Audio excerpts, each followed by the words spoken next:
பிரியமானவனே, உன் ஆத்துமா வாழ்கிறது போல நீ எல்லாவற்றிலும் வாழ்ந்து சுகமாயிருக்க வேண்டும் என்று விரும்புகிறேன் அப்படிங்கிறார்.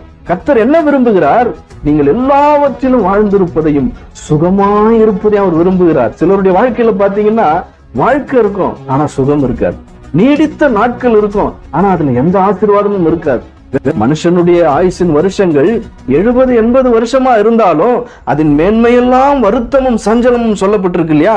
அந்த வருத்தமும் சஞ்சலமும் தான் இருக்கும். அதனாலதான் அவங்க என்ன நினைப்பாங்க, இவ்வளவு நாள் வாழ்ந்து என்ன பிரயோஜனங்க, நான் வாழ்ந்து என்ன இதுல நான் சாதிக்க போறேன், சீக்கிரமா போயிட்டா நல்லா இருக்கும், ஒரே பிரச்சனையா இருக்குது, போராட்டமா இருக்குது, நிம்மதியா கண்ணை மூடிட்டா நல்லா இருக்கும், இதெல்லாம் நான் ஏன் பார்க்க போறேன் அப்படின்னு நினைக்கிறாங்க. ஏன்னா அவர்கள் அநேக நாட்கள் இருக்கிறாங்க இந்த பூமியில, ஆனா அதுல எந்த சுகமும் இல்லை, எந்த ஆசீர்வாதமும் இல்லை, நிம்மதியும் இல்லை.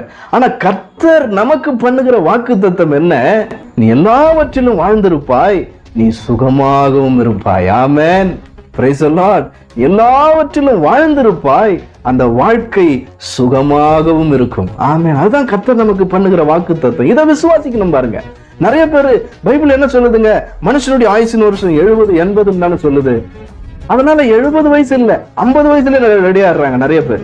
அவ்வளவுதான், இது மேல என்ன இருக்குது, போய் சேர்ந்தா போதும் அப்படின்ற இடத்துக்கு வந்துடுறாங்க. சில பேர் எல்லாம் குழந்தை பிறந்தாலே ரெடி ஆயிடுறாங்க. இனிமேல் எங்களுக்கு எதுவும் வேணாம், எல்லாம் பிள்ளைகளுக்கு தான், அவங்களுக்கு எல்லாம் நடக்கட்டும், அவங்க வாழ்க்கை இனிமேல் நல்லா இருக்கும், இப்படி எல்லாம் சொல்ற பெற்றோர்களை நான் பார்த்திருக்கிறேன் பாருங்க. வேதம் உங்களுக்கு ஒரு ஆசீர்வாதத்தை கொடுக்குது. நீதிமான் பனையை போல செழிப்பான், கேதுருவை போல வளருவான். அந்த 2 மரங்களும் பாத்தீங்கன்னா ஆயுசு ரொம்ப கெட்டி அதுக்கு. ஆமென். எல்லா சூழ்நிலைகளையும் தாண்டி அது நிலைத்து நிற்கும். அதைத்தான் கர்த்தர் உங்களுக்கு வாக்கு பண்ணுகிறார். மனுஷனுடைய ஆயுசு நாட்கள் அப்படி இருக்கலாம், நீதிமானுடைய ஆயுசு நாட்களை பாருங்க, அவர் பூரணப்படுத்துவென்றார். நீடித்த நாட்களால் உங்களை திருப்தி ஆக்குவென்றார். அந்த நாட்கள் சுகத்தோடு இருக்கும் என்கிறார். அதைத்தான் இந்த புதிய ஆண்டுல நம்ம விசுவாசிக்கணும் பாருங்க. ஹல்லேலூயா. யாராவது ரெடியா இருந்தீங்கன்னா கூட இப்ப உங்க மைண்ட் செட்டை மாத்திரணும். இல்ல, கர்த்தர் எனக்கு இந்த ஆசீர்வாதத்தை வாக்கு பண்ணி இருக்கிறார், என் வாழ்க்கையை நீடித்திருக்க பண்ணுவேன்னு சொல்லி இருக்கிறார். அதுல சுகத்தையும் சந்தோஷத்தையும் சமாதானத்தையும் எனக்கு தருவேன்னு சொல்லி இருக்கிறார். அப்படிங்கறத நீங்க விசுவாசிக்கணும் பாருங்க. இது நம்ம மேல் கூறப்பட்ட ஆசீர்வாதம்.